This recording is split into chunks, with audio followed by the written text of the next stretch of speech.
Welcome back. Minnesota's Black entrepreneurs in the spotlight this week. The Black Entrepreneur State Fair is back for the 7th year at Midtown Global Market. Jessica Hart takes us there and has a look at what we can expect in the week ahead.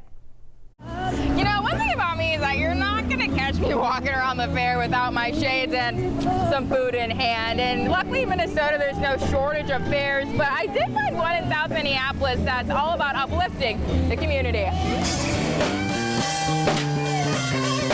In South Minneapolis, it's easy to find places that fill your soul. This is our 3rd year now with the Black State Fair. These are for you guys. Brianna Allen works alongside her family at Maggie's Food for the Soul. Side of mac and cheese is done for that one. And they're one of 70 vendors that will come through this lot. So I just really want to invite the community to come out and support these folks. In 2020, Destiny Shelby founded the Black Entrepreneur State Fair.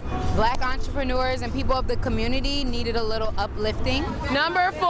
An uplifting event where action turned into growth. There's not a whole lot of platforms that are kind of acting as the bridge when it comes to exposure and teaching small businesses skills and efforts to bring more customers to them. Yeah, being a part of this event has tremendously helped our business. We expanded our business. We are in a beautiful commercial kitchen, and we are able to really make those big bulks of food. This is an inclusive space to shine light on Black businesses, but this is a space for everybody to come.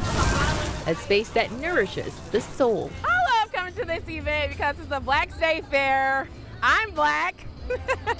I'm Black, so of course I want to be part of the beautiful Black excellence within Minneapolis. In Minneapolis, Jessica Hart, KARE 11 News. The Black Entrepreneur State Fair is a ticketed event. They'll be at Midtown Global Market up until August 15th, and they're open every day between 11 and 8. Well, despite being August, it's feeling a lot like March in St. Paul. The Twin Cities Irish Festival at Harriet Island Park wrapped up last night, bringing tons of live music, Irish dance, and food and activities for kids. And for many, the event is a tradition that has lasted for decades. I was Miss Shamrock 1971 and happened to be the very youngest ever voted in. And then I'm the oldest one now that still is walking around the parade. We've been coming here for a long, long time, but every time we come, we see something new. It's amazing. All proceeds from the fair will go toward the Irish culture in the Twin Cities and immigrant communities. On Lake Nokomis, nearly 1,500 racers took part in the UWCA Minneapolis Women's Triathlon yesterday morning. It is the largest woman-only triathlon in the entire U.S. Features a 500-yard swim, a 15.5-mile bike, and 5-kilometer walk or run. There are also plenty of loved ones on hand to cheer all these athletes on. I've done this in the past, and I've always been surrounded by such a great community, and I think this is just such a supportive women's athletic event that I want to keep supporting it, even if I'm not doing it. Proceeds support YWCA Minneapolis programs for childhood education, youth development, wellness, and racial justice. Well, if you grew up in the 90s, chances are you owned a pair of rollerblades or begged your parents for some. The craze eventually faded out, but now enthusiasts say it is rolling back into style. Here's how one woman is getting more than just a workout. Get the new ABT brake only on rollerblades. In the 90s, skating was what you did. From the company that got it all started, Rollerblade. Nearly 20 million people were caught up in the craze. I remember begging my parents, can I get skates? Michelle Frederick was one of them. I got skates from a thrift store and I would just skate in the barn. But in the 2000s, the sport fell off. It's been about 6 years or so, fully hard in the summers and stuff instead of just with my dog. Michelle is a part of a new resurgence, bringing it back.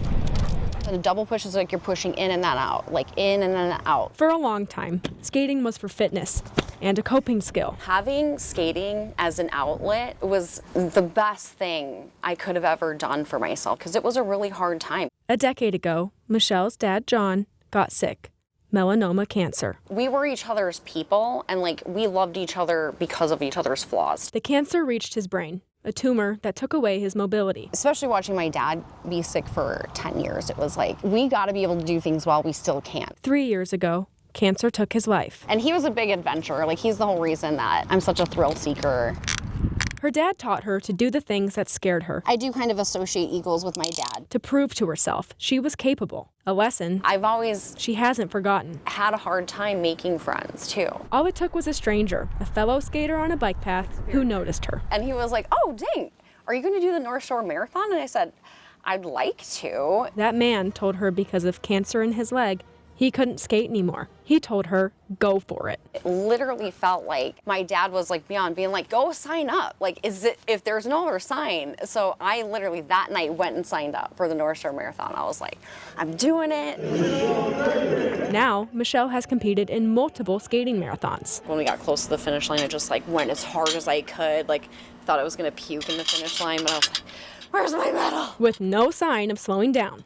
To be just like welcomed is something that I don't take for granted. That's why she welcomes this resurgence. We've been going by people and we're like, come join us. We don't care if you're good or bad. Like, yes, like come skating. Just as rollerblading is making its comeback, Michelle Facing your fear of something is making hers too. and then it ended up turning out way better than you can ever imagine. In Hugo, Cecilia Koperanian, KARE 11 News.